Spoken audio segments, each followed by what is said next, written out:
चलो शुरू करते हैं। आज हम जो लीनियर ट्रांसफॉर्मेशन होती है, कोई वेक्टर स्पेस V से W, ओके? T हमारी V से W कोई लीनियर ट्रांसफॉर्मेशन है। आज हम इसको एक अलग अप्रोच से देखेंगे, okay?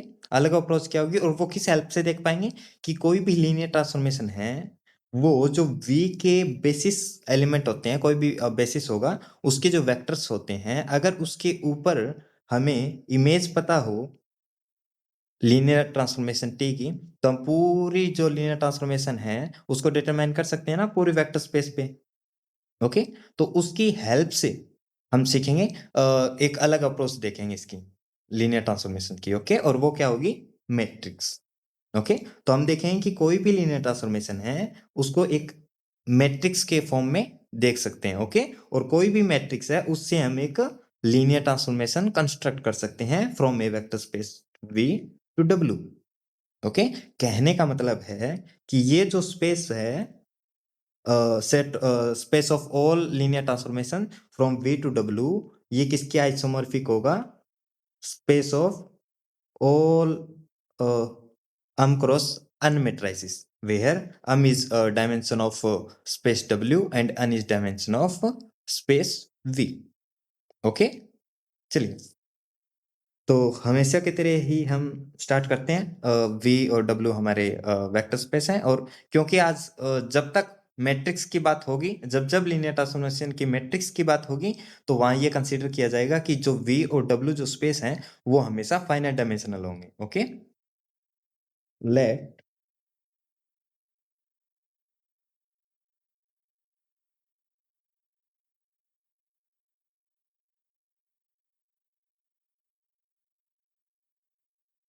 and W is an m-dimensional vector space over field of। Okay, और मैं बेसिस भी कंसीडर कर लेता हूँ शुरुआत में, और पूरे लेक्चर के दौरान वो ही बेसिस कंसीडर करेंगे। Okay,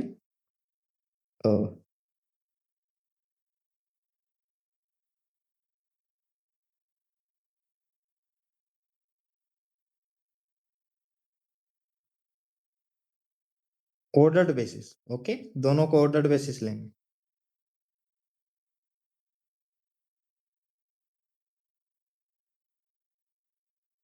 and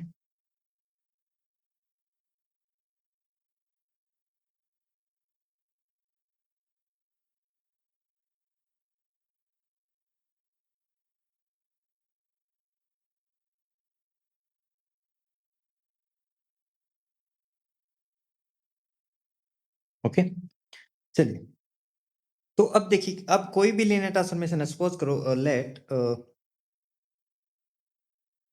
T V to W is a linear transformation।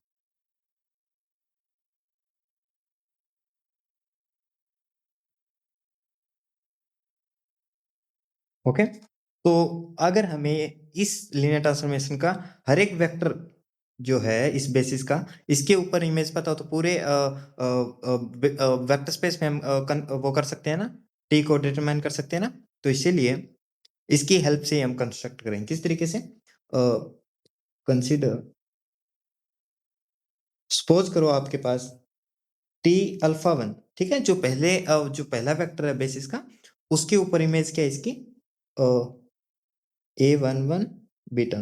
क्योंकि कुछ स्केलर मल्टीप्लिकेशन होगा ना, ये किस में जाएगा? ये वेक्टर किसका होगा? W का ना, और क्योंकि W का बेसिस क्या है? ये है ना, तो इसके सम लीनियर कॉम्बिनेशन में होगा ना इन वेक्टर्स के। ओके, तो मैं ये कंसीडर कर रहा हूँ इसको A11 plus A21 beta 2 plus plus AM1 beta. Okay, वह जो ये AI1 आएंगे, ये कहाँ से आएंगे? फील्ड से। ओके, ये स्केलर्स होंगे। अब इसी तरीके से क्या करेंगे, टी अल्फा टू की कुछ ना कुछ इमेज होगी, तो उसके भी कुछ मतलब ये होंगे, सम लीनियर कॉम्बिनेशन में लिख सकते हैं बीटा वन बीटा टू को। तो किस तरीके से, सपोज करो कि आपके पास A12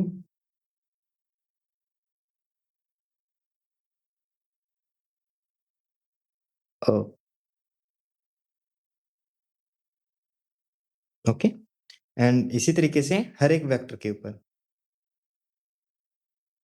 sorry,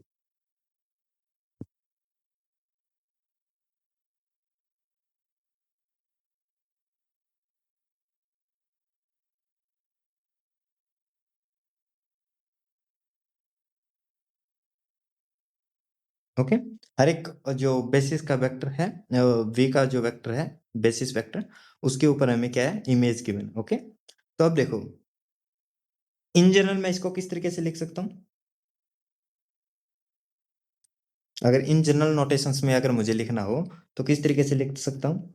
for J between 1 to अन जा रहे हैं ना, अन टी अल्फा जो होंगे वो किसके इक्वल होंगे? देखो यहाँ वेरी कौन सा कर रहा है? ये 2 जो इंडेक्स है वो सेम चल रहे हैं ना, ये ओके, वेरी कर रहे हैं, ये 1 1, ये 2 2, ओके, और अम तक वेरी कर रहे हैं। तो मैं क्या कर रहा हूँ, इसको समेशन में लिखेंगे तो किस तरीके से लिखेंगे? आई इज इक्वल टू 1 टू अम ए, और यहाँ क्या आएगा, आई जे और बीटा आई। ओके, ये नोटेशन समझ में आई क्योंकि बार बार इसको यूज करेंगे हम। ओके, तो अब देखो, now for any alpha belong to V, V है क्या होगा, टी अल्फा किसके इक्वल आएगा? ये कुछ तो इसको करने से पहले इसका उसमें लिख लेते हैं। ओके,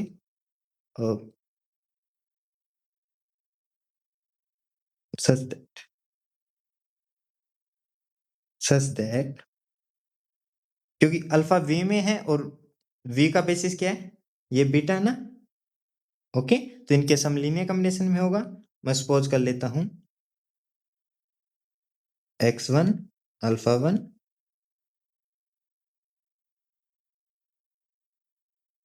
ओके, तो हमें क्या मिलेगा, अल्फा की इमेज क्या होगी टी के अंदर,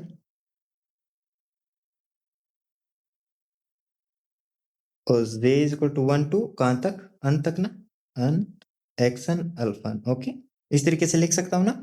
और क्योंकि टी क्या हमारी लीनियर ट्रांसफॉर्मेशन है ना, तो ये लीनियर कॉम्बिनेशन है तो इसको सेटिस्फाई करेगी, टी अंदर जा सकती है ना फिर, action T alpha, sorry alpha नहीं, जे,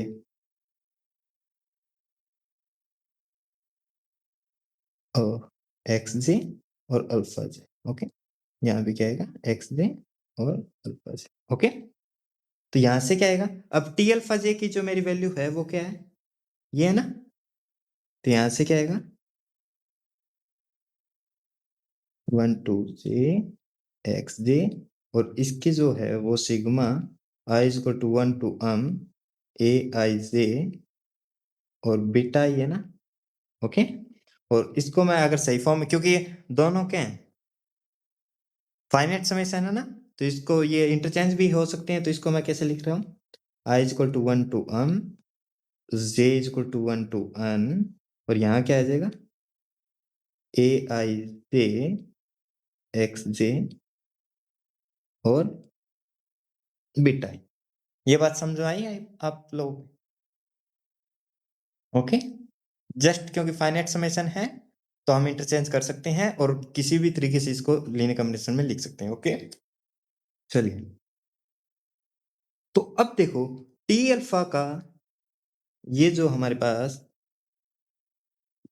ये W का है ना, और W का बेसिस क्या है, बीटा डेस है ना, तो उसका कोड इस, ये जो वेक्टर है मेरे पास W में, इसका कोऑर्डिनेट वेक्टर किस तरीके से डिनोट करें? कोऑर्डिनेट वेक्टर हमने पढ़ा था ना, कोऑर्डिनेट वेक्टर्स क्या होते हैं, जो बीटा 1 बीटा 2 जो लीनियर कॉम्बिनेशन में होते हैं, उनके कोरस्पॉन्डिंग जो स्केलर्स होते हैं, उनको जब कॉलम्स में लिखते हैं हम, तो वो क्या होता है, कोऑर्डिनेट वेक्टर होता है ना इस वेक्टर का। ओके, तो इसका कोऑर्डिनेट वेक्टर क्या हो जाएगा, टी अल्फा का with respect to beta dash coordinate vector क्या होगा, पहला वेक्टर, पहला क्या होगा इसमें, sigma J is equal to 1 to N beta 1 का जो कोएफिशिएंट होगा वो होगा ना, पहला जो इसमें एलिमेंट होगा, तो वो क्या होगा, बीटा 1 का क्या होगा जब i is equal to 1 put करेंगे, तो a1 जे और X J. Okay, similarly second element क्या होगा, J to 1 to N A two J और एक्स जे। ओके, इस तरीके से लास्ट एलिमेंट क्या होगा, जे is equal to 1 to N ए, अब क्योंकि हम तक वेरी कर रहे हैं ना आई, ए एम जे और एक्स जे। ओके, इस तरीके से लिख सकते हैं ना, जो इसका कोऑर्डिनेट वेक्टर होगा with respect to beta dash इसका टी अल्फा का। ओके, तो यहां से मेरे पास क्या आ जाएगा, और इसको अच्छे तरीके से लिखना चाहूं तो ये क्या आएगा मेरे पास, अगर इसको मैं ओपन करता हूं तो क्या आएगा, a11 x1 plus a12 x2 plus plus a1n और xn। ओके, सेकंड वन क्या आएगा, a21 x1 plus a22 x2। Okay, और इस तरीके से ये क्या आएगा, am1 x1 plus am2 x2 plus plus plus amn xn। Okay, इस तरीके से लिख सकते हैं ना अगर ओपन करेंगे तो। और ये एक्चुअल में क्या है, अगर इसको और अच्छे से देखोगे तो ये दो मैट्रिक्स का मल्टीप्लीकेशन है। कौन कौन सी मैट्रिक्स का, a11 a12 a1n। ओके, और लास्ट में क्या आएगा, am1।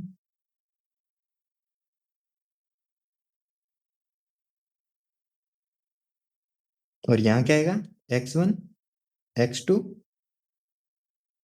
xn। ठीक है, इसकी मल्टीप्लीकेशन कराओ तो ये मैट्रिक्स आएगी ना, ये समझाइए यहाँ तक। ओके, बट अगर नोटिस करोगे तो ये जो x1 x2 xn है, ये क्या है, अल्फा का कोऑर्डिनेट वेक्टर है ना with respect to basis beta ना। ओके, तो इसको मैं अगर राइट करना चाहूं तो इसको मैं क्या लिख सकता हूं, ए अल्फा का coordinate vector with respect to beta. तो यहां से अब यह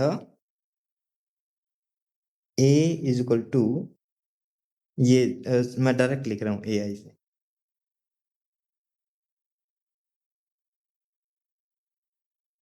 मैंने स्मॉल ए यूज कर लिया कि यहां मैंने कैपिटल ए यूज किए, यहां मैंने स्मॉल किए। जस्ट 1 सेकेंड, क्योंकि नोटेशन को लेके कोई प्रॉब्लम नहीं होनी चाहिए।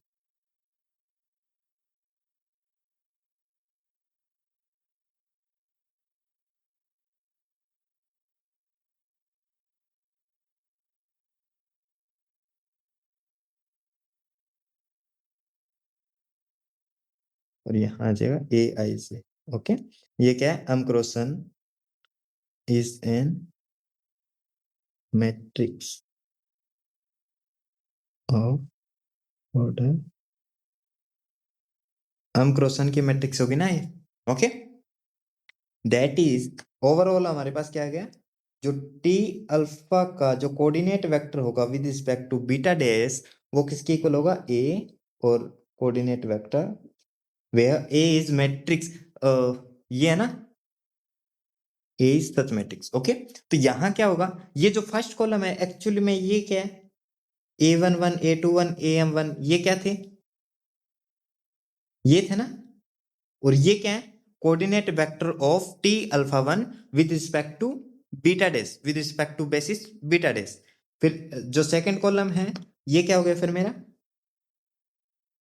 टी अल्फा का coordinate vector with respect to beta dash, ये क्या होगा, टी अल्फा टू का coordinate vector with respect to beta dash. और ये जो अनथ कॉलम होगी ये क्या होगी, टी अल्फा जो वेक्टर है उसका coordinate vector with respect to beta dash. ये बात समझाई।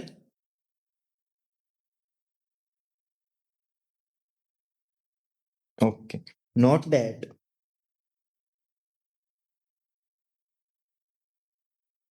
nth column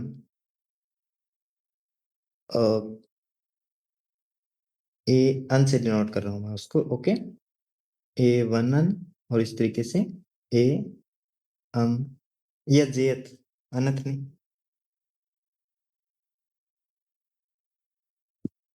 Jth column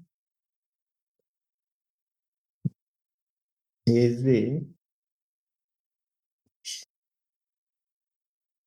A1j और AM-j, okay, is a coordinate vector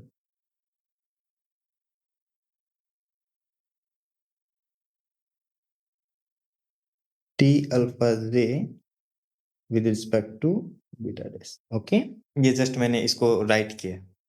तो यहां से मेरे पास ये रिलेशन आ गया ना। अब देखो, अब ये जो टी जो लीनियर ट्रांसफॉर्मेशन है, अब मुझे इसको इसके एक्सप्रेशन की आवश्यकता नहीं है कि टी किस टाइप की होगी, मुझे उसकी जरूरत नहीं है। अगर मुझे इसकी ये जो मैट्रिक्स है, यानी कि ये जो कोऑर्डिनेट वेक्टर अल्फा 1 अल्फा 2 और अल्फा n, जब मैं इनके लीनियर कॉम्बिनेशन में लिखूं, तो अगर ये कोऑर्डिनेट वेक्टर्स जो हैं इनके, अगर वो मुझे बीटा डैश के रिस्पेक्ट में पता है, तो वहां से मैं ये ए मैट्रिक्स कंस्ट्रक्ट कर सकता हूँ, ओके। वहां से ये मैट्रिक्स अगर मेरे पास आ जाती है, तो कोई भी वेक्टर मैं अल्फा वी से लेता हूँ, तो उसका कोऑर्डिनेट वेक्टर मैं फटाफट फाइंड कर सकता हूँ, ओके। किस तरीके से कि पहले अल्फा के जो बीटा है उसके रिस्पेक्ट में कोऑर्डिनेट वेक्टर फाइंड करूंगा और दोनों की मल्टीप्लिकेशन करूंगा, ओके। तो वहां से इसका कोऑर्डिनेट वेक्टर आ जाएगा, और फिर इसकी इमेज निकालना तो काफी सिंपल है, क्योंकि कोऑर्डिनेट वेक्टर आ गया तो उसके लीनियर कॉम्बिनेशन में तो ये लिखना है बीटा डैश की, ओके। तो पूरी लीनियर ट्रांसफॉर्मेशन फाइंड कर सकते हैं ना, अगर हमारे पास ये मैट्रिक्स ए हो, ओके।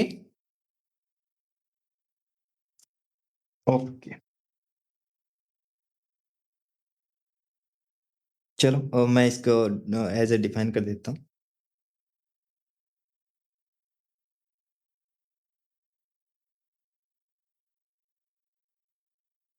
तो the matrix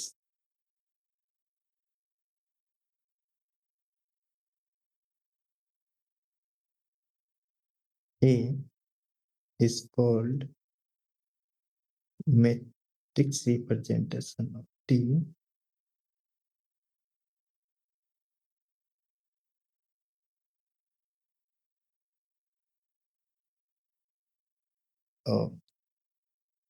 with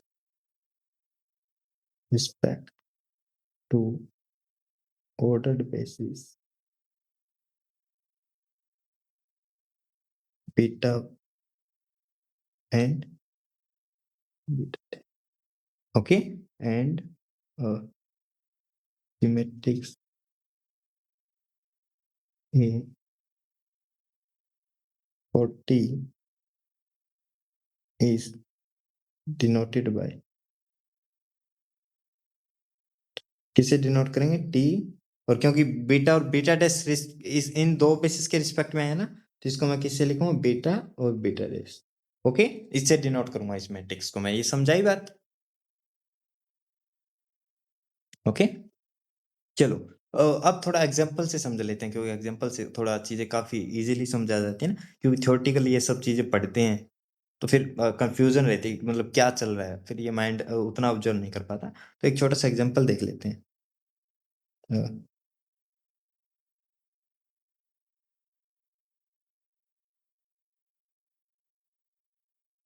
late v equal to R square, और यही आप w चूज करो, okay. And beta is equal to 1 0 और 0 1, okay, is basis for v and w। दोनों के लिए क्या है, सेम बेसिस चूज किया, यानी कि जो ऊपर जो हमने डिस्कस किया उसमें बीटा ये है और बीटा डैश भी हमारा सेम है, okay. Let t v to w या r square to r square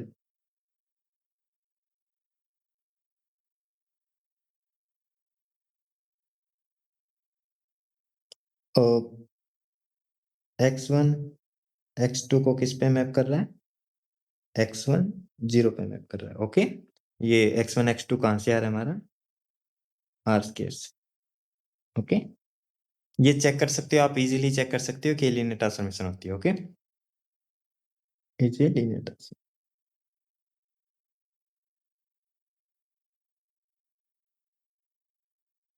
तो अगर हमें इसकी मैट्रिक्स फाइंड करनी है तो किस तरीके से फाइंड करेंगे? सबसे पहले इसके बेसिस एलिमेंट पर हम क्या करेंगे?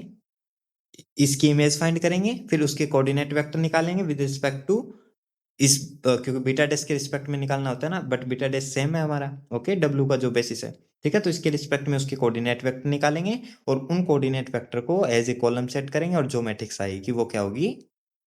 हमारी matrix of this linear transformation, okay. तो यहाँ T10 पे निकालोगे तो क्या आएगा? 10 ही आएगा ना। और अब इसको अगर आप इसके लीनियर कॉम्बिनेशन में लिखोगे तो किस तरीके से लिख पाओगे? 1 इंटू में 10 प्लस 0 इंटू में 0 0, ओके। ये स्केलर मल्टीप्लीकेशन को डिनोट कर रहा है, ओके। और T01 पे निकालोगे तो क्या आएगी? 0 0 ना।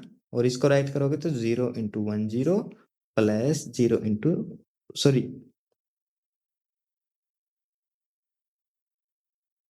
0 1, ओके। यहाँ पे 0 1, ओके। तो इस तरीके से लीनियर कॉम्बिनेशन में लिख सकते हैं ना इनके में। तो यहाँ इसका कोऑर्डिनेट वेक्टर क्या हो गया मेरे पास? 10 और इसका कोऑर्डिनेट वेक्टर हो गया 0 0। Then the matrix of T with respect to beta, okay. और क्योंकि दोनों बेसिस अगर सेम होते हैं ना तो दो एक टाइम लिख सकता हूँ मैं, वन टाइम लिख सकता हूँ, ओके। दोबारा डिनोट करने की आवश्यकता नहीं होती। तो ये क्या आ जाएगा? इसको मैं ए से डिनोट करूँ तो क्या आएगा? फर्स्ट कॉलम क्या आएगी? 10, ओके। क्योंकि इसका कोऑर्डिनेट वेक्टर क्या होगा? 10, तो इसको फर्स्ट कॉलम में लिखेंगे ना। इसका कोऑर्डिनेट वेक्टर 0 0, इसको सेकंड कॉलम में, ओके। और क्योंकि इसकी डायमेंशन कितनी थी? v की कितनी थी? 2 थी ना। और w की भी 2 क्रॉस 2 की बनेगी, ओके। तो ये होती है linear transform which is matrix of t with respect to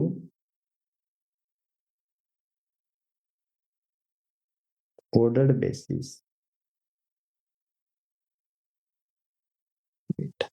okay. ठीक है, किस तरीके से फाइंड करनी है समझ आया ना?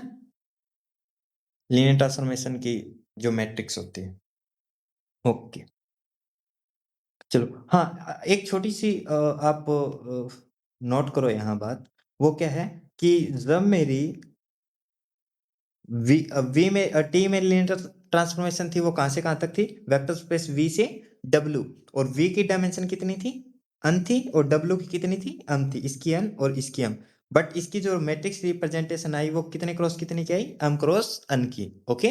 तो अगर मेरी टी वी टू डब्ल्यू है और इसकी डायमेंशन अन है और इसकी डायमेंशन अम है तो मैट्रिक्स कितनी आएगी? अम क्रॉस अन की, ओके। ये बात ध्यान रखना, ओके। इसमें कंफ्यूज मत होना, ओके। अब यहाँ क्योंकि दोनों की सेम थी ना डायमेंशन तो 2 क्रॉस 2 आ गई, ओके। चलिए अब यहाँ से थोड़ा सा मतलब और सब जो स्पेस होता है, क्योंकि अब देखो एक चीज तो हमें पता चल गई कि कोई भी लीनियर ट्रांसफॉर्मेशन है वी टू डब्ल्यू, ये बीटा और बीटा डैश फिक्स है हमारे, ओके। ये हमारे फिक्स्ड बेसिस हैं वी और डब्ल्यू के लिए, फिक्स्ड ऑर्डर्ड बेसिस, ठीक है। इस लेक्चर में फिलहाल अगर मुझे किसी दूसरे बेसिस की जरूरत होगी तो मैं अलग से डिनोट करूंगा, ओके। बट अदरवाइज मेरे यही रहेंगे, ओके। तो इन दो बेसिस के रिस्पेक्ट में मेरी जो हर एक कोई भी लीनियर ट्रांसफॉर्मेशन है उसके कोरस्पॉन्डिंग मेरे पास एक मैट्रिक्स आ रही है, ओके। और यहां से मैं ये भी सोच सकता हूं कि अगर मेरे पास कोई अम क्रॉस अन की मैट्रिक्स है तो मैं अल्फा 1 पे क्या कर सकता हूं? इस तरीके से डिफाइन कर सकता हूं ना एक इमेज टी की, ओके। अब टी मुझे नहीं पता है, अब मुझे मैट्रिक्स पता है, यानी कि मुझे कोएफिशिएंट्स पता है। तो अगर मुझे कोएफिशिएंट्स पता है तो मैं टी अल्फा 1 पे इस तरीके से डिफाइन कर दूंगा, टी अल्फा 2 पे इस तरीके से और इस तरीके से डिफाइन कर दूंगा। तो हमने थ्योरम फर्स्ट सीखी थी ना फर्स्ट लेक्चर में लीनियर ट्रांसफॉर्मेशन की, कि अगर हर एक बेसिस एलिमेंट पे हमें ये इस तरीके से इमेज गिवन हो तो वहां से हमारे पास एक यूनिक लीनियर ट्रांसफॉर्मेशन आती है, ओके। तो यानी कि हर एक मैट्रिक्स के कोरस्पॉन्डिंग मेरे पास एक यूनिक लीनियर ट्रांसफॉर्मेशन मिलेगी जो क्या करेगी? इस कंडीशंस को सेटिस्फाई करेगी, ओके। ये बात समझाई? तो यानी कि कहीं ना कहीं जो वेक्टर स्पेस है, space of all linear transformations from vector space V to W, वो किससे कनेक्टेड है? वन वन कॉरस्पॉन्डेंस बनाएगा किसके साथ, जो स्पेस है मैट्रिक्स का, m क्रॉस n की जितनी भी मैट्रिक्स है उनका जो स्पेस बनता है और फील्ड एफ, उसके साथ क्या बनाता है, वन वन कॉरस्पॉन्डेंस। ओके, तो कहीं ना कहीं ये है ना, बट वो हमें थोड़ा मैथमेटिकली देखना होगा ना। और अगर हमें वन वन कॉरस्पॉन्डेंस या फिर आइसोमॉर्फिज्म चाहिए तो हमें लीनियर ट्रांसफॉर्मेशन डिफाइन करनी होगी ना दोनों के बीच में। तो वो किस तरीके से डिफाइन कर सकते हैं, चलो उसके बारे में थोड़ा देख लेते हैं। तो कंसीडर करो, कंसीडर द मैप, फिर कंसीडर कर लो। ओके, कहाँ से, space of all linear transformation from B to W. Okay, from to m cross n की जो मैट्रिक्स का स्पेस होता है वहां तक, डिफाइंड बाय, किस तरीके से डिफाइन किया है, जो लीनियर ट्रांसफॉर्मेशन टी है स्पेस से उसको किस पे मैप करेगी, बीटा टू बीटा डेस।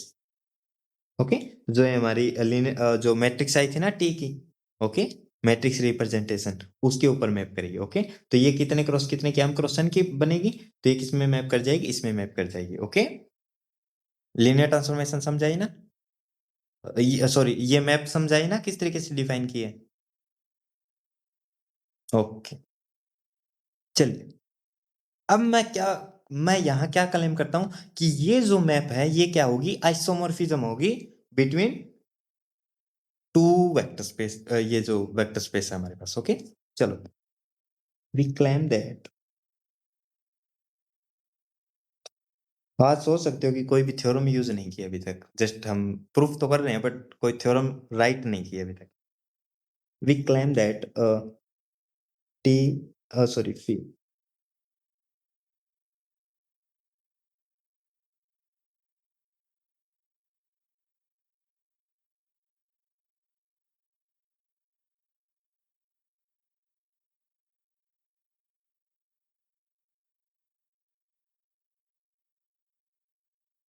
ओके, अब मुझे अगर इसको आइसोमॉर्फिज्म प्रूफ करना है तो पहले क्या प्रूफ करना होगा कि ये क्या होगी, मेरे पास एक लीनियर ट्रांसफॉर्मेशन होगी। ओके, सेकंड मुझे क्या प्रूफ करना होगा कि ये इनवर्टिबल होगी। ओके, दो चीज प्रूफ करनी होती है ना आइसोमॉर्फिज्म के लिए। चलिए, तो वो किस तरीके से प्रूफ कर सकते हैं, तो पहले लीनियर ट्रांसफॉर्मेशन प्रूफ करने के लिए हमें क्या प्रूफ करना होगा कि कोई सी स्केलर लें और कोई दो इस स्पेस से लीनियर ट्रांसफॉर्मेशन ले टी और यू, तो उसके लिए मुझे क्या प्रूफ करना होगा, phi C T plus U किसके इक्वल होगा, फी टी और यहाँ C plus phi U. Okay, इसके इक्वल प्रूफ करना होगा ना। तो चलो, let C belong to field and T and U belong to LV W are arbitrary such that जो इसकी मैट्रिक्स रिप्रेजेंटेशन है वो क्या है, A है, और उनकी कॉलम्स को मैं इससे डिनोट कर रहा हूँ A1 A2 AN। ओके, और जो U की मैट्रिक्स रिप्रेजेंटेशन है वो मैं सपोज कर रहा हूँ B है, और वो क्या है B1 B2, उनकी कॉलम्स है। ओके,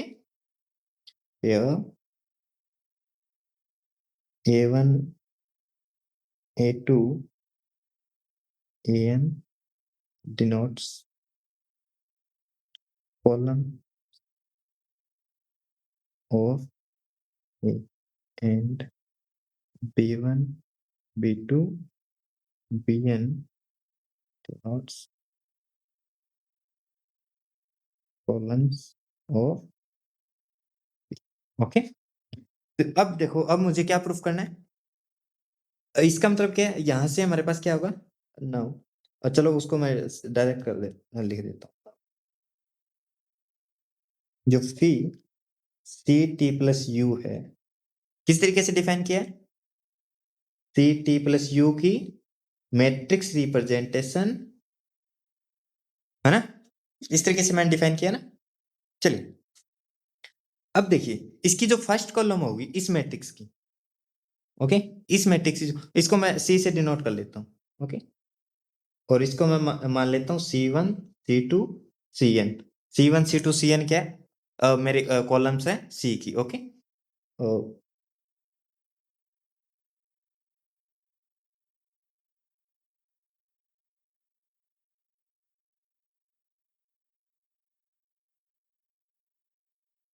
कॉलम्स ऑफ ठीक है। अब हमने देखा था ये जो कॉलम्स होती हैं वो क्या होती है, कोऑर्डिनेट वेक्टर्स होते हैं ना।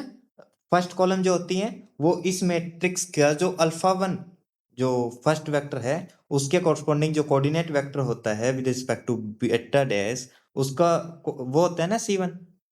ओके, इस तरीके से ये हमने मतलब ये मैट्रिक्स होती है ना, ये जो मैट्रिक्स होती है। ओके, ये समझाई ना बात। नाउ फॉर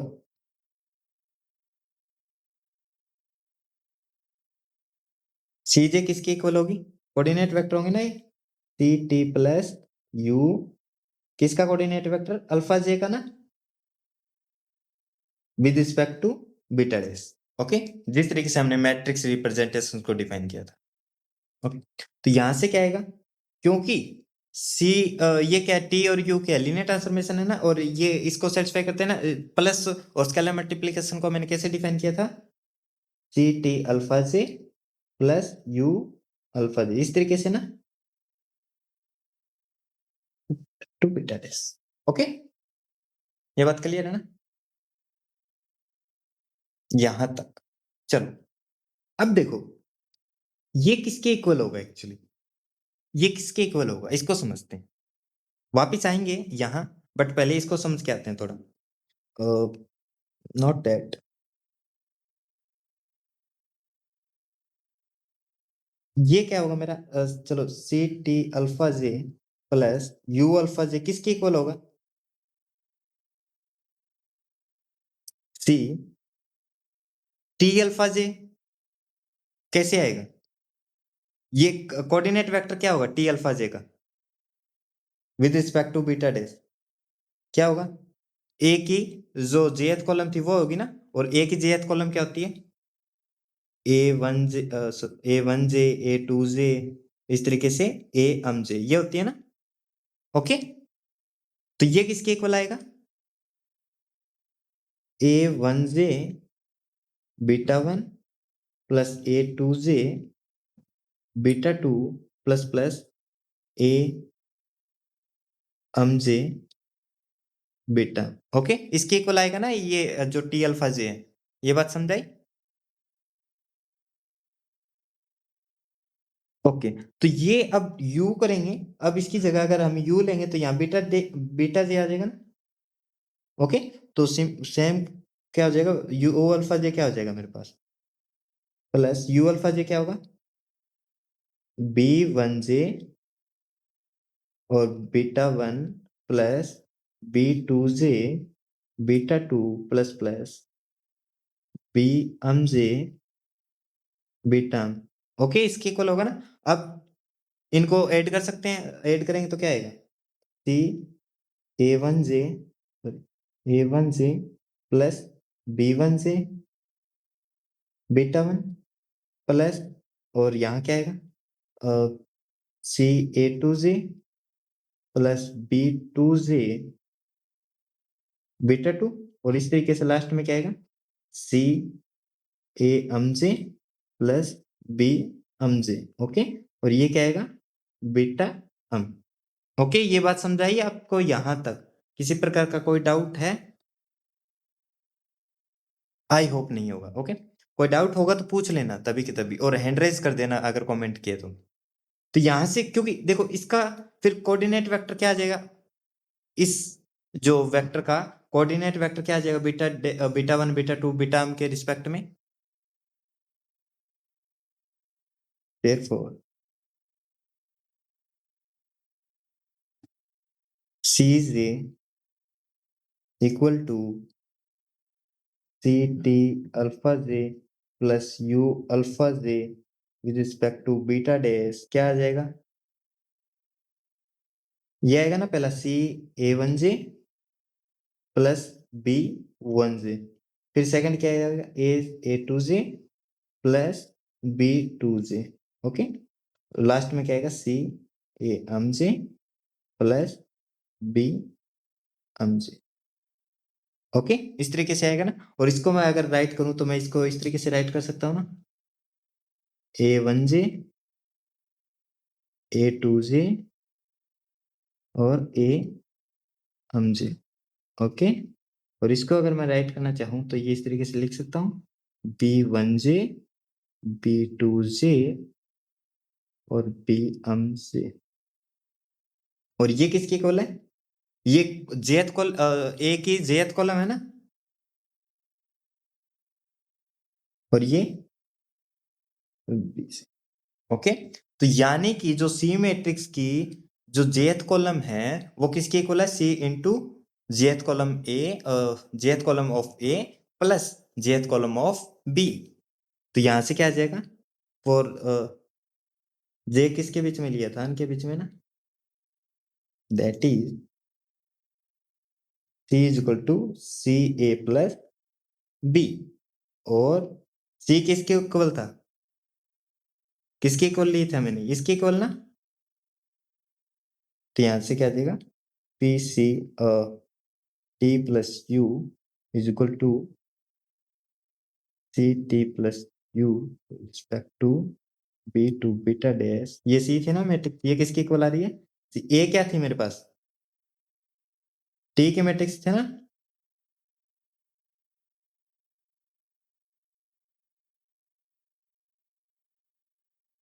और ये क्या है?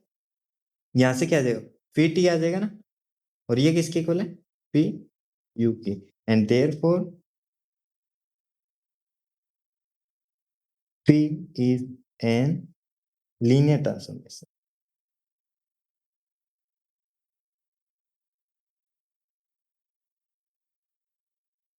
यहां तक किसी को कोई डाउट आ गया? मतलब सही है ना, मतलब समझ आ गया ना?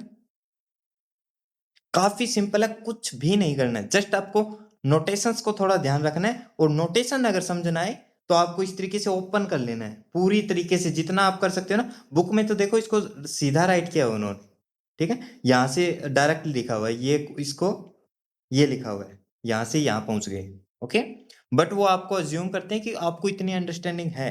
ठीक है, अगर आपको इस तरीके से समझ नहीं आ रहा है तो आप इस तरीके से एक एक चीज को मतलब राइट कर लीजिए अच्छी तरीके से समझने के लिए। स्टार्टिंग में जब बुक्स पढ़ते हो तो इस तरीके से आपको प्रयास करना पड़ता है। ओके, उसके बाद में बट कभी भी ना अपने आप को बेवकूफ नहीं बनाना। ओके, कि हाँ ठीक है ये होता है, बट एक्चुअल में आपका माइंड अंदर से आवाज आती है कि नहीं तुझे नहीं पता है, बट हम सोचते हैं कि नहीं है ऐसा होता है। ओके, तो उस तरीके से कभी भी मत करना। जब भी बुक पढ़ो तो आपको हर एक चीज पता होनी चाहिए कि इसका रीजन क्या है। ओके, और जब आप स्टार्टिंग में इस तरीके से बुक को पढ़ लोगे ना, फिर आपको ये चीजें, फिर आपको इस इन चीजों की आवश्यकता नहीं होगी, फिर आप डायरेक्ट समझने लग जाओगे हाँ इस तरीके से क्यों होता है।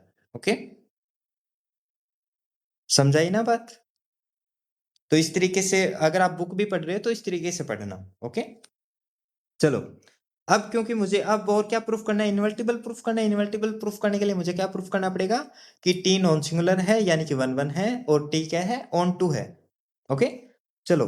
अब टी को नॉन सिंगुलर प्रूफ करते हैं। नॉन सिंगुलर प्रूफ करने के लिए क्या प्रूफ करना होता है? नल स्पेस क्या होता है? 0। तो let A belong to null space of phi। Okay, be an arbitrary. A नहीं आएगा, सॉरी, टी। ओके, क्योंकि स्पेस ऑफ लीनियर ट्रांसफॉर्मेशन है ना जो हमारी डोमेन है। Be an arbitrary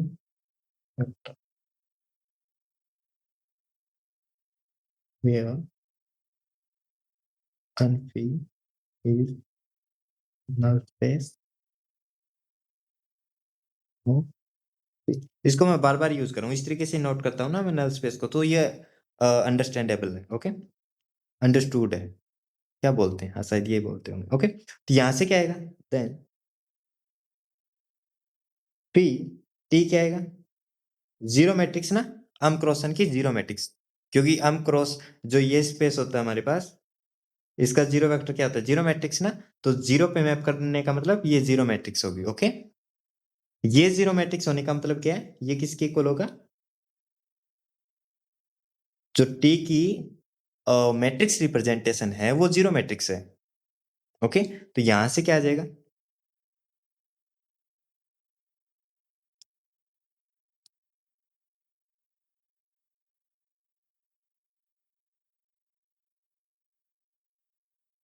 T alpha निकालोगे with respect to beta dash, वो किसके इक्वल आता है? हमने पढ़ा था ना कि इसकी मैट्रिक्स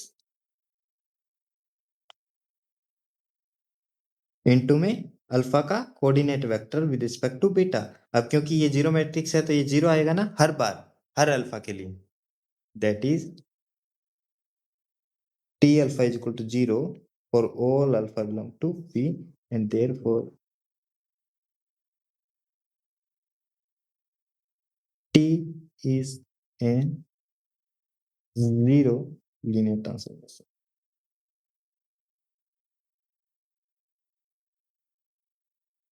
ओके,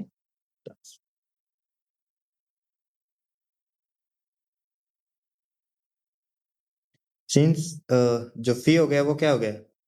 जीरो ना? T, sorry, phi phi is initial linear transformation.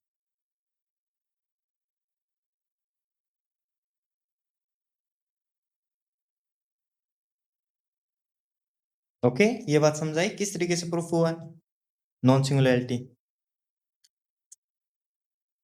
Proof में ऐसा कुछ भी यूज नहीं किया हमने जो मतलब अलग से सोचना पड़ा हो कि हाँ इसको इस तरीके हमारे मतलब माइंड नहीं सोच सकता। जस्ट सिंपल जो डेफिनेशन है उसका ही यूज कर रहे हैं। ओके, अब मुझे क्या प्रूफ करना है? Onto. देखो, वैसे तो मैं इसको डायरेक्ट बोल सकता हूँ। ओके, क्या बोल सकता हूँ? देखो, इनकी डायमेंशन हमने प्रूफ कर रखी है ना पहले ही। ई स्पेस की डायमेंशन हम क्या प्रूफ करके आए थे? बताना कोई। अगर वी एन डायमेंशनल है और डब्ल्यू अम डायमेंशनल है तो इस स्पेस की डायमेंशन क्या होगी? अमन। ओके, तो इसकी अमन होगी और इसकी भी क्या होती है? अमन ना? तो दोनों की दोनों सेम सेम डायमेंशनल है दोनों वेक्टर स्पेस। और क्योंकि ये क्या है, नॉन सिंगुलर है, तो हमने कब पढ़ी थी? परसों एक वो की थी ना, थ्योरम की थी ना कि सभी इक्विवेलेंट्स होती हैं, isomorphism, invertible, one one onto, basis को बेसिस पर भेजना। ओके, ये चीजें हम प्रूफ कर चुके हैं पहले के लेक्चर्स में। ओके, तो वहां से हमारे पास क्या आ जाएगी? फी इन्वर्टिबल आ जाएगी वहां से। ओके, बट मैं चाहता हूं कि मैं इसको यूज ना करूं कि इसकी डायमेंशन, क्योंकि हम पहले प्रूफ करके आ चुके हैं। बट मैं चाहता हूं कि पहले हम इसको इन्वर्टिबल प्रूफ करें और फिर मैं चाहता हूं कि इसकी डायमेंशन अमन है, और क्योंकि दो आइसोमॉर्फिक जो वेक्टर स्पेस होती है उनकी डायमेंशन सेम होती है और इसकी अमन है, तो फिर इसकी क्या हो जाएगी? अमन हो जाएगी। तो मैं अल्टरनेटिव प्रूफ चाहता हूं इसकी डायमेंशन का। ओके, तो मैं इसीलिए इसकी डायमेंशन का पहले यूज नहीं करूंगा, मैं इसकी डायमेंशन प्रूफ करूंगा इसके जरिए। ओके, समझाया ना? ओके, तो ऑन्टो किस तरीके से प्रूफ कर सकते हैं?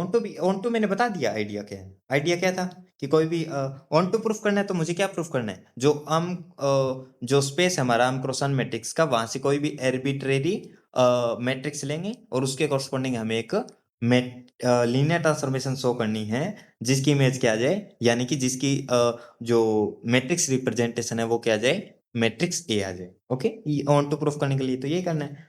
चलो, फॉर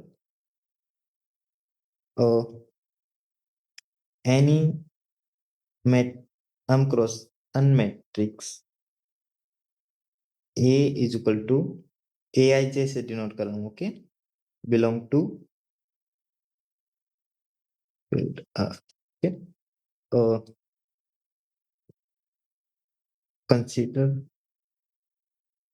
द लीनियर ट्रांसफॉर्मेशन।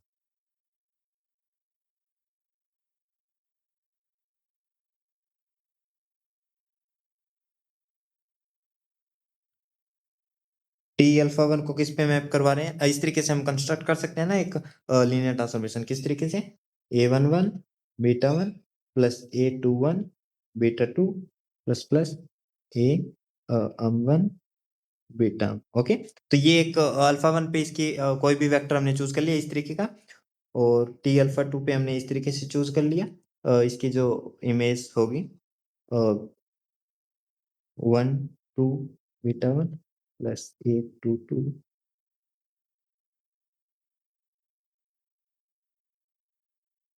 और इस तरीके से टी अल्फा को किस तरीके इसकी इमेज क्या चूज कर ली ए 1 1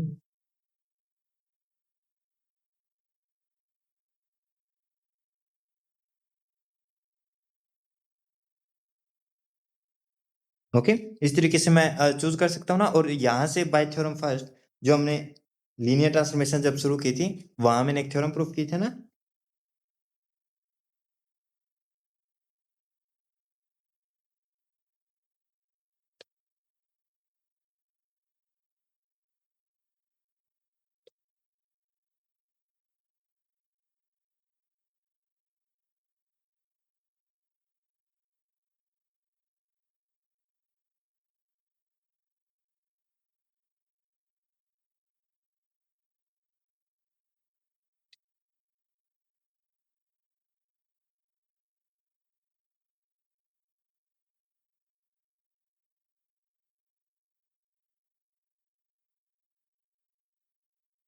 ओके इस तरीके की यूनिक लीनियर ट्रांसफॉर्मेशन एग्जिस्ट करेगी ना अगर हर एक वेक्टर पे हमें इमेज पता हो तो। ओके ये मैं प्रूफ पहले कर चुका हूँ तो इसके ऊपर ज्यादा ध्यान नहीं देंगे।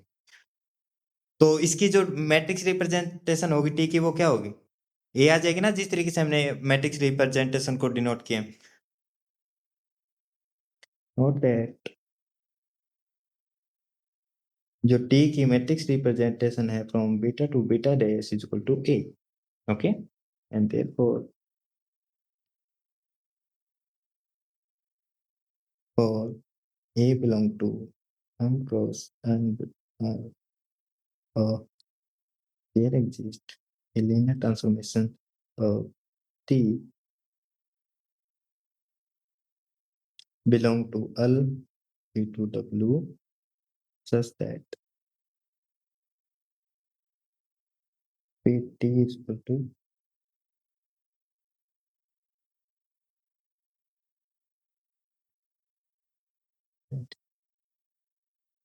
T. ओके और T ऑन टू हो गई तो यहां से क्या आ गया सॉरी फी। ओके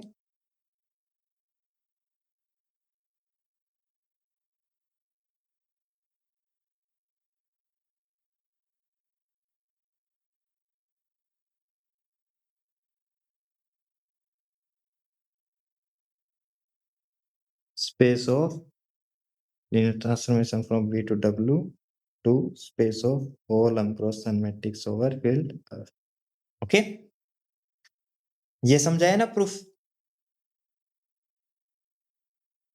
यहाँ तक किसी को कोई डाउट नहीं होना चाहिए मेरे हिसाब से। ओके चलिए अब मैं क्या प्रूफ करता हूँ मैं इसको जितना भी मैं डिस्कशन किया है इस पूरे को मैं एज ए थ्योरम लिख देता हूँ। ठीक है ये प्रूफ है उस थ्योरम का। पहले मैंने प्रूफ कर दिया उसके बाद में मैं थ्योरम को राइट कर रहा हूँ। थ्योरम नंबर मैं बाद में डाल दूंगा मुझे नहीं पता पहले कितने थ्योरम हो चुके।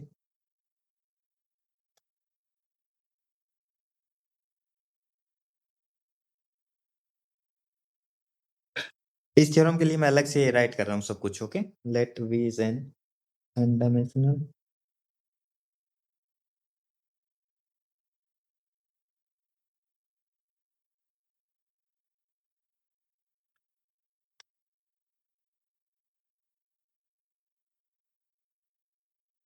with basis ordered basis।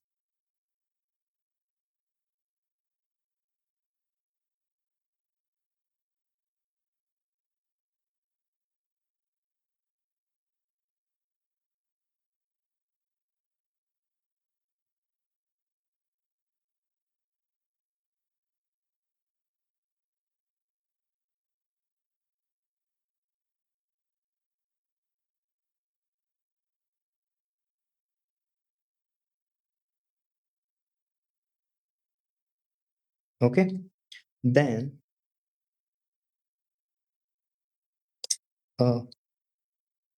every linear transformation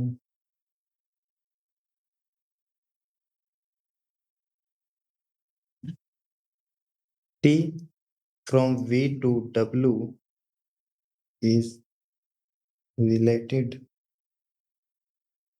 to an M cross N matrix A belong to M cross N orbit F such that T alpha at beta dash के रिस्पेक्ट में इसका जो कोऑर्डिनेट वेक्टर होगा वो क्या होगा A into coordinate vector. हाँ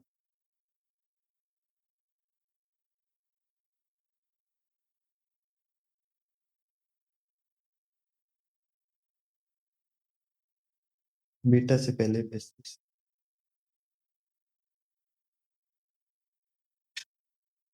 हाँ थैंक यू। ओके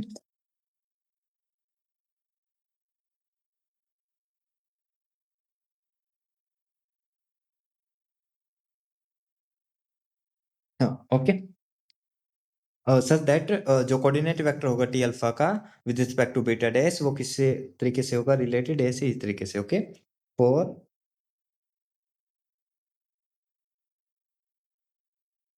ओके और खत्म और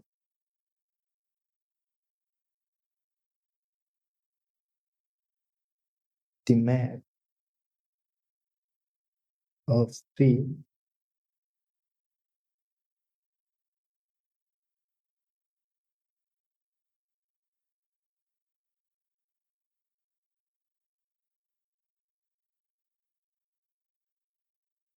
और इससे पहले मुझे ये डिनोट करना पड़ेगा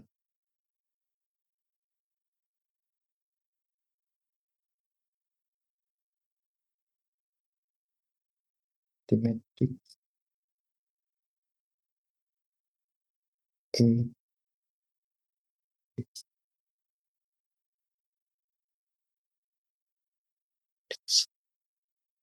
टी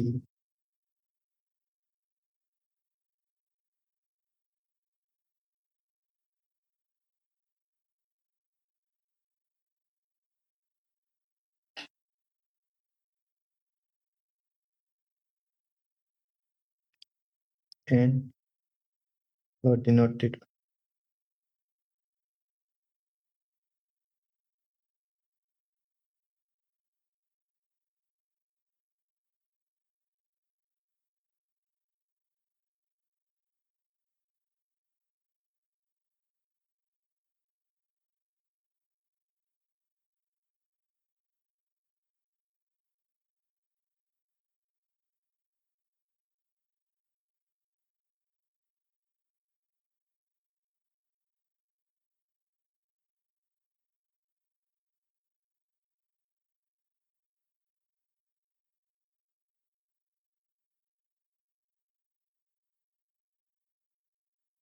ओके ये समझाए ना जो लिखा जस्ट ऊपर जो जितना भी डिस्कशन किया उसको राइट किया अच्छे से ओके कोई शायद वो कुछ छूट गया हो तो वो समझ लेना आप ठीक है जो मैंने समझाया बस वही है ओके यहाँ से मैं क्रॉलरी लिख देता हूँ काफी सिंपल है प्रूफ कर चुके हैं पहले इसका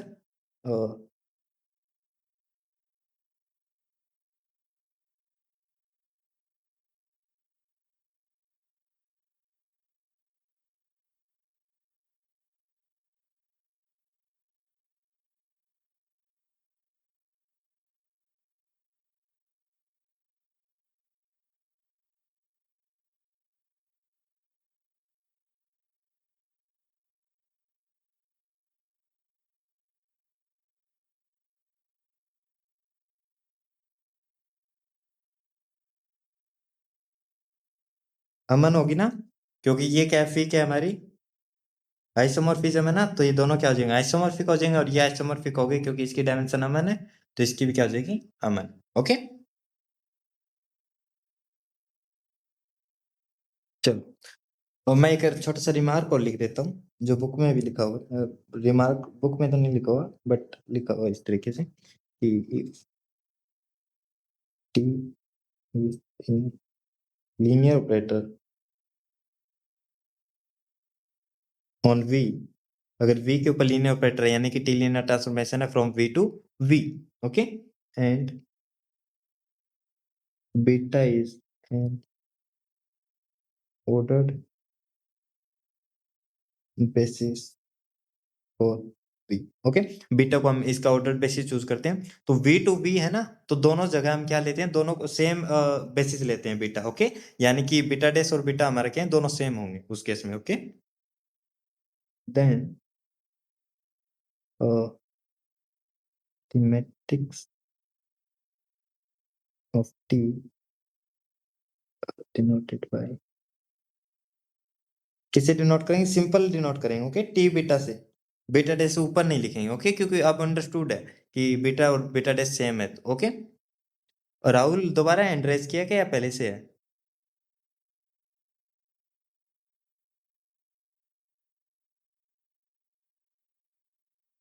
पहले से, okay, denoted by T beta, and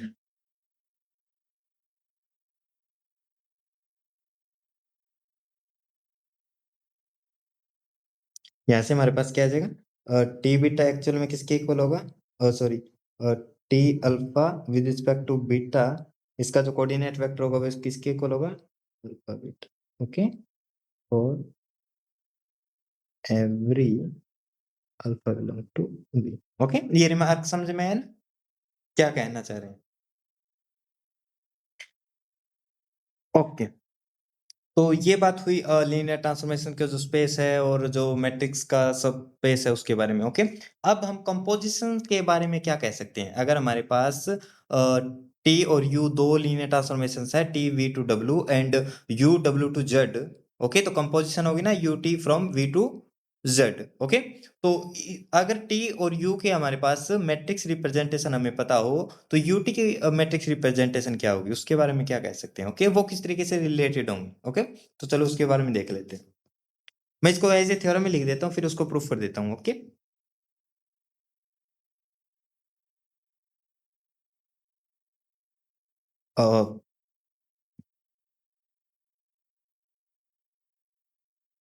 we और डब्ल्यू पहले समझ लेना कि जो है वो है ठीक है। लेट सेट ये vector space over with,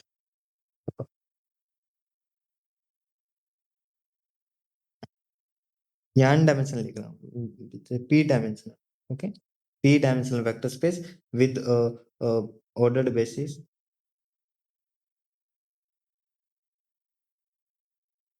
beta double S, okay. Let t u sorry v to u, v to w, and u is w to z are two linear transformations,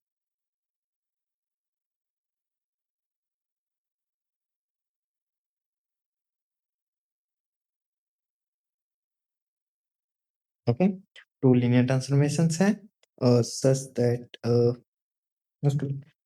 चलो मैं लिख देता हूँ, such that जो t के matrix representation है वो क्या, beta to beta dash is equal to a,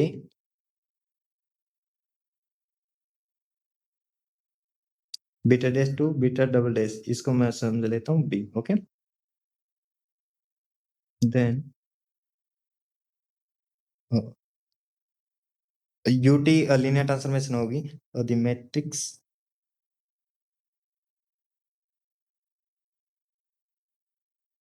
of qt from b to z is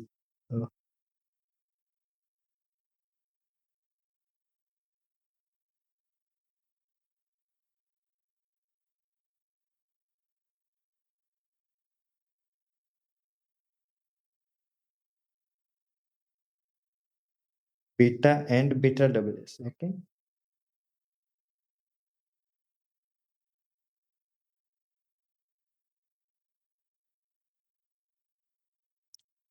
और जो आएगा u beta dash to beta double dash and t और beta to beta dash. Okay, that is जो ut की matrix representation होगी from beta to beta double dash वो क्या होगी?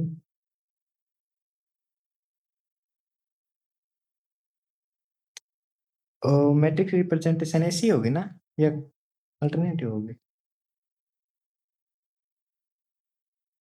चलो देख लेंगे।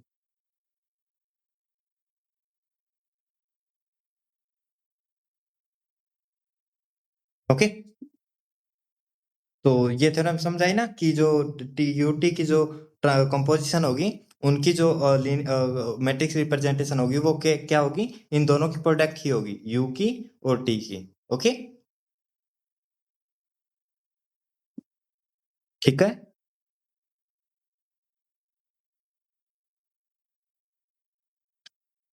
ओके, चलो प्रूफ कैसे करेंगे?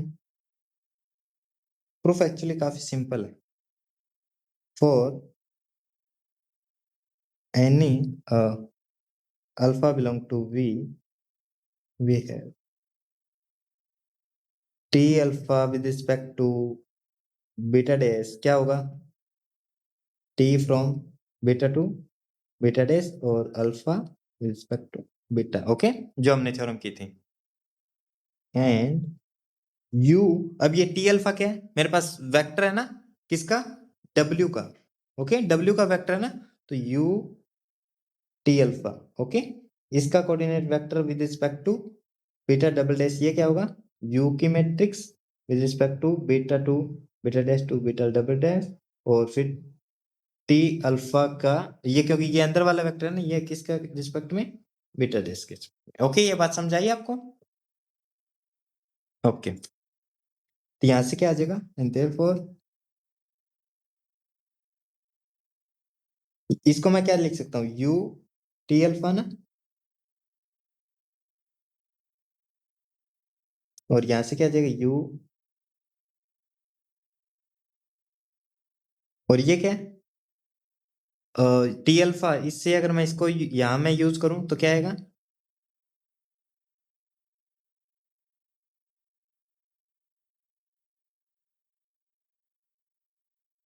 ओके,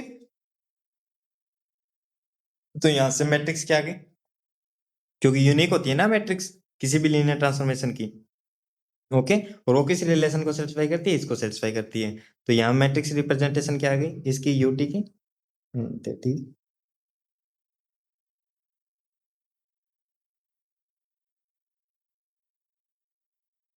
ये आ जाएगी ना, you.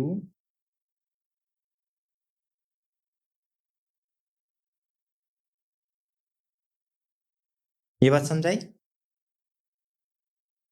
Okay,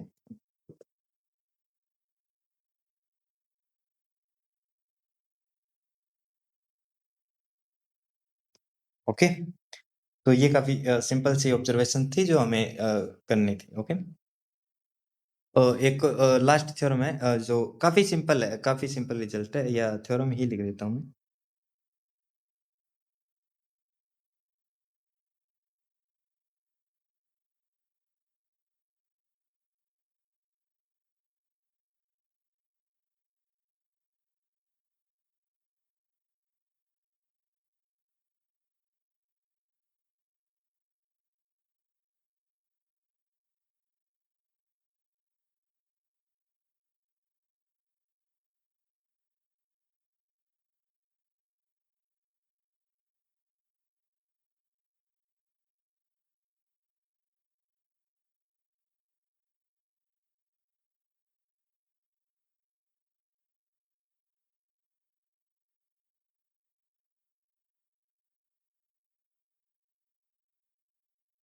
T is invertible.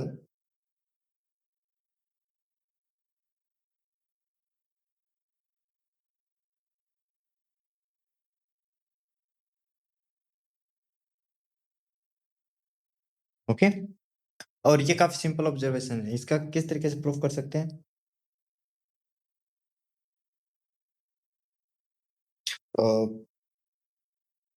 Yeah.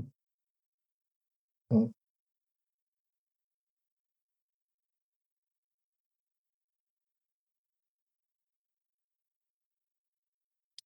T W नहीं, अदरवाइज इन दोनों की डायमेंशन सेम लेनी पड़ेगी। ओके, या तो इन दोनों की डायमेंशन सेम ले लो, या फिर मैं वी ही ले रहा हूँ। ओके, आप दोनों की डायमेंशन सेम भी ले सकते थे, वी और डब्ल्यू की डायमेंशन सेम लोगे तो वहां से आपके पास वहां से भी आ जाएगा। ओके, वो भी सिंपल है, मतलब उसमें जस्ट अलग नोटेशन यूज करनी पड़ी। चलो मैं वही ले लेता हूँ।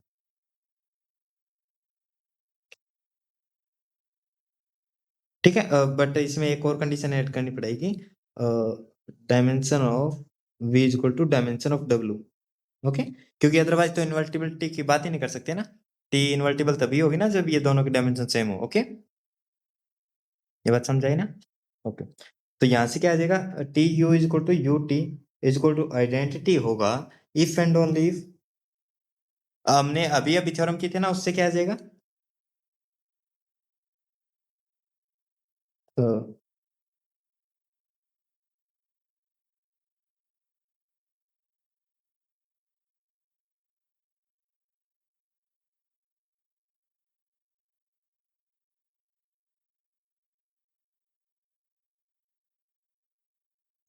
यहाँ फिर मैं डायरेक्ट आई नहीं लिख सकता। ओके, रीजन क्या है, क्योंकि आई अलग अलग होगा, इसके लिए अलग होगा। टी यू कहाँ कहाँ से कहाँ तक होगी, डब्ल्यू से डब्ल्यू होगा, तो यहाँ फिर beta dash to beta dash आएगा।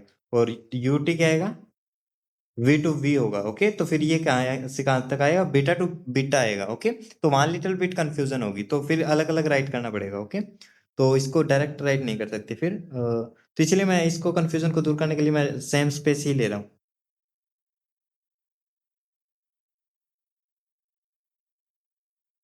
क्योंकि दोनों अगर डब्ल्यू भी होगा तो दोनों आइसोमॉर्फिक होते हैं ना, अगर डायमेंशन सेम हो तो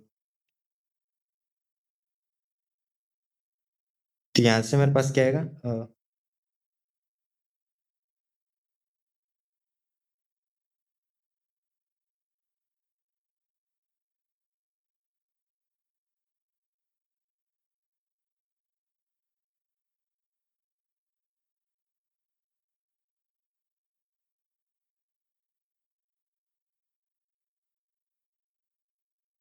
इसके जो यू अगर इन्वर्टिबल हुई, इफ एंड ओनली।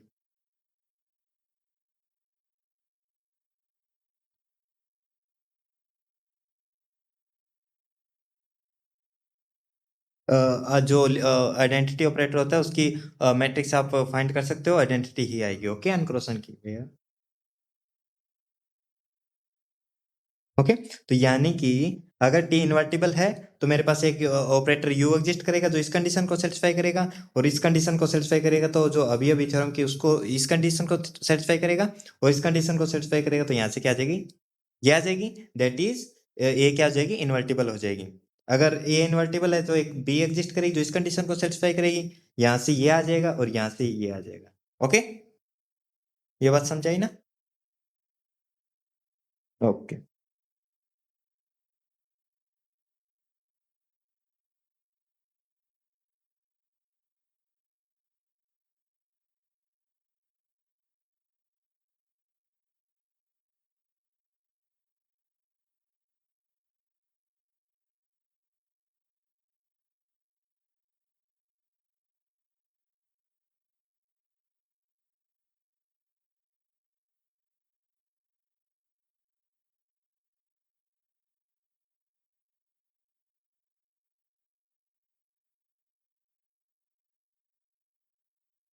ओके, ये समझा गया ना? ओके, तो ये कुछ छोटी छोटी ऑब्जर्वेशन थी मैट्रिक्स रिप्रेजेंटेशन को लेके जो आपको आनी चाहिए। प्रूफ देखो इस तरीके से होंगे, बट अब आपको चीजें पता होनी चाहिए इस तरीके से। अब आपको ये प्रूफ करना तो आना ही आना चाहिए, बट एग्जाम के पॉइंट ऑफ व्यू से आपको डायरेक्ट पता होना चाहिए कि यूटी है तो उसकी जो मैट्रिक्स रिप्रेजेंटेशन होती है वो उन दोनों की प्रोडक्ट होती है इस तरीके से। और टी इनवर्टिबल होगी if and only if A is invertible होगी। ओके, तो इस तरीके से आपको पता होना चाहिए। ओके, एक छोटा सा एग्जांपल और कर लेते हैं।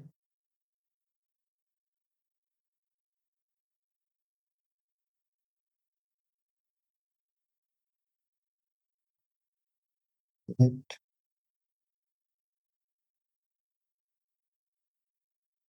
me of fixed sum plus an matrix and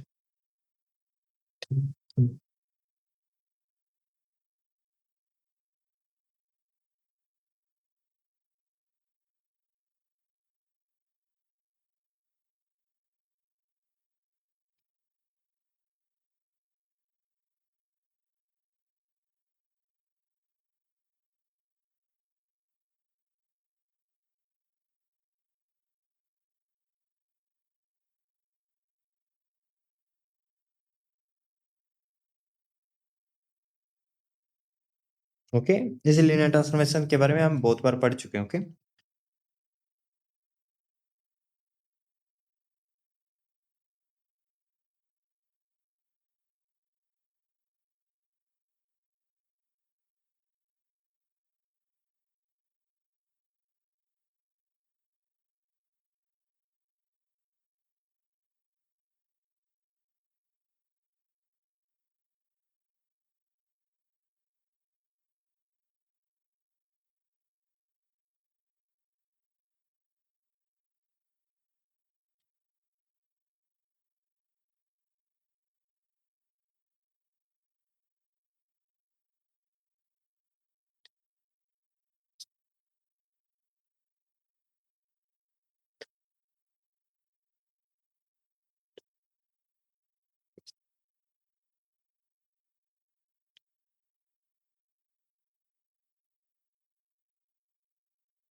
okay. जो अल्फा जे है वो क्या है, कॉलम मैट्रिक्स है। ओके, जिस तरीके से अल्फा वन को किस तरीके से 1 0 0 0, अल्फा टू क्या होगी 0 1 0 0, इस तरीके से लेते हैं ना ऑर्डर्ड बेसिस, जो स्टैंडर्ड ऑर्डर्ड बेसिस होते हैं इनके। ओके, तो वो बीटा है हमारा। ओके,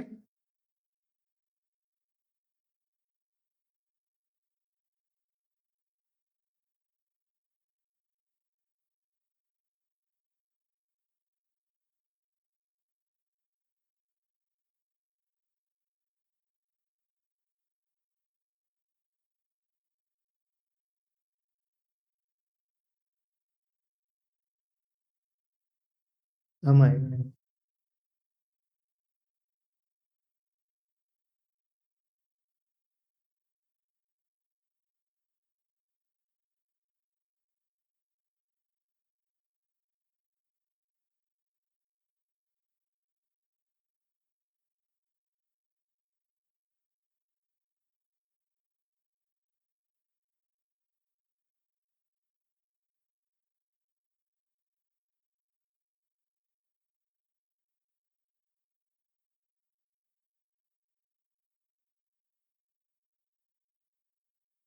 फिर आइए थ्रो एंट्री क्या होगी,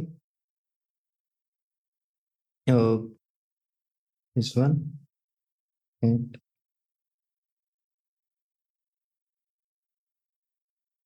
ओके, ये स्टैंडर्ड बेसिस है उनके लिए। तो यहाँ से क्या आएगा,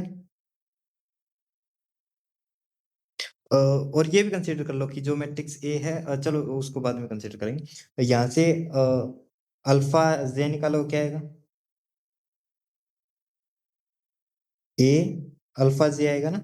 और ए अल्फा जे के जब मल्टीप्लाई करोगे आप, क्योंकि इसमें क्या है जेथ कॉलम पे ना, फॉर एग्जांपल आप ये लो,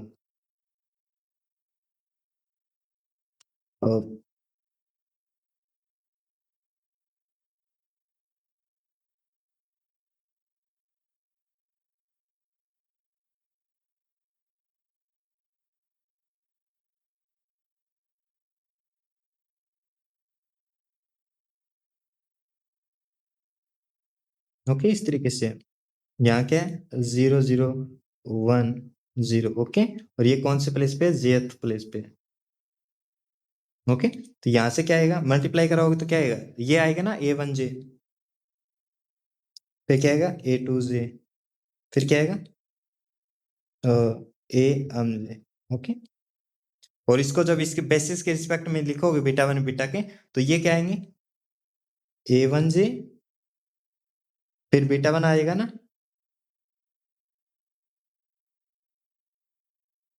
फिर A2J, तो ये आएगा, फिर बीटा 2 आएगा, plus plus plus A M J और बीटा एम आएगा। ओके, तो यानी कि ये क्या होता है इसका beta, that is T alpha J coordinate vector क्या होगा इसका with respect to beta dash is jth column of A. Okay, ये बात समझ आई ना? T alpha J with respect to beta dash is jth column of A, and therefore जो matrix T आएगी, मैट्रिक्स ऑफ टी